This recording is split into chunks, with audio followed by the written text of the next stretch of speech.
আসসালামু আলাইকুম। আমি আজকে জাপানের দুইটা বিখ্যাত খাবার নিয়ে আলোচনা করব, যেগুলো খেলে আসলে সত্যি যে জাপানের মানুষরা কিভাবে সুস্থ থাকে এই জিনিসটা নিয়ে আজকে আলোচনা করব।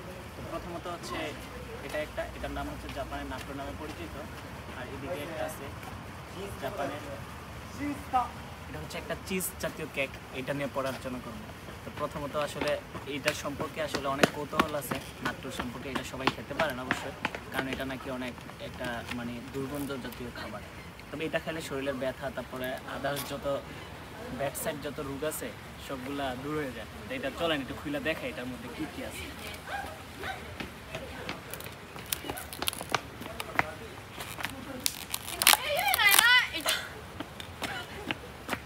এটার ভিতরে একটা সস দেওয়া আছে প্রথমত, তারপর উপরে একটা টিস্যুতে এটা খুলে রাখা হয়েছে।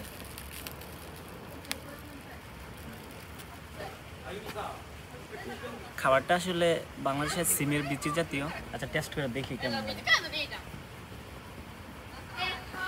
গন্ধটা শুনে খুবই একটা বাজে দেখা যাচ্ছে। আচ্ছা যাক, খাবারটা যদি নিয়ে আসছে দেখি খায়, যেহেতু জাপানের সবচেয়ে ফেমাস এই খাবারটা, তো এটা অবশ্যই খাইতেই হবে। দেখি এটা কী আছে। প্রথমত সসটা একটু দিয়ে নিই। এটা সসটা দেওয়ার পরে এটা একটু নাইরা নিয়ে আগে।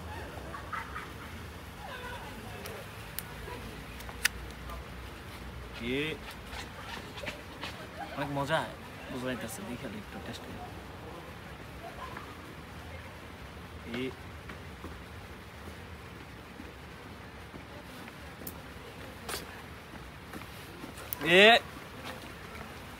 খাবারটা আসলে সত্যি অনেকটা দুর্গন্ধ।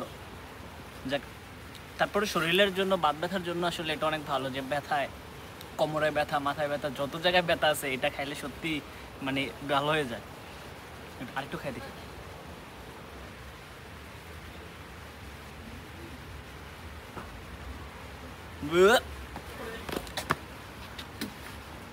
আচ্ছা যাক, এটা পুরোটা খাওয়া সম্ভব না। এটা সত্যি এই নাট্টুর সম্পর্কে অনেক বিস্তারিত নেটে ঘাটাঘাটি করলে হয়তো পাবেন। এটা খাওয়া ইম্পসিবল, সত্যি কথা যেটা। এটা সবাই আসলে খেতে পারে না, এটা সত্যি কথা। এটা থাক এখন।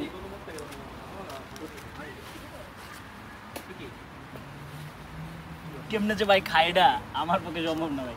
আচ্ছা এটা বাদ। এখন যেহেতু এদিকে একটা চিজ আছে, এটার নাম হচ্ছে জাপানের স্পেশাল চিজও কেক আর কি এটা। তো এটার ভিতরে চকলেট এরকম খুললে এরকম থাকে 5 পিসের মতন। দেখি এটার মধ্যে আর কী কী আছে। এটা খোলার জন্য প্রথমত এদিক দিয়ে খুলতে হয়।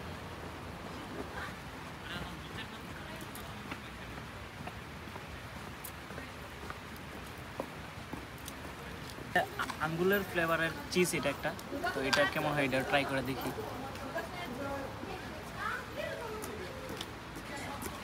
এটা অনেক মজা।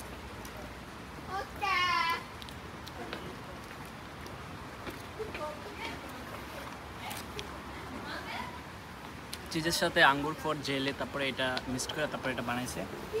এই খাবারটাও আসলে অনেকটা ফেমাস জাপানের।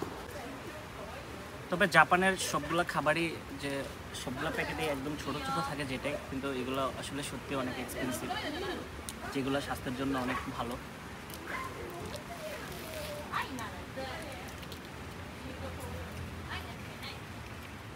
আসলে এটার ফ্লেভারটা মূলত আসলে বাংলাদেশের যে আমরা দই হিসাবে ব্যবহার করি, দই খাবার অথবা এরকম জাতীয় একটা, এটা খেলে আপনার পেটের ভিতরে যত চর্বি জাতীয় জিনিস আছে ওইগুলো আসলে দূর হয়ে যায়। সেজন্য জাপানিজরা সবচেয়ে বেশি এটা ব্যবহার করে থাকে। আর এটা হচ্ছে আসলে যে নাট্য জাপানের, এটা নিয়ে অনেক কৌতূহল আছে যে জাপানের প্রধানত আসলে যদি কোনো পছন্দের খাবার থাকে তাহলে এই খাবারটার মধ্যে আসলে তাদের এই খাবারটা সবচেয়ে বেশি পছন্দনীয়। কিন্তু এই খাবারটা যে ওরা কীভাবে খায় সেটা আসলে আজকে না খেলে আমি হয়তো জানতাম না। তো প্রায় সময় এটা নিয়ে অনেক বিস্তারিত আলোচনা করে ক্লাসের মধ্যে, সে বিধায় এটা আজকে ট্রাই করলাম। তবে খাবারটা আসলে সত্যি অনেক বাজে, যেটা খাওয়া ইম্পসিবল। আচ্ছা যাই হোক, তো ভিডিওটি দেখার জন্য অবশ্যই ধন্যবাদ। নেক্সট ভিডিও দেখার জন্য আমন্ত্রণ রইল। আল্লাহ হাফেজ।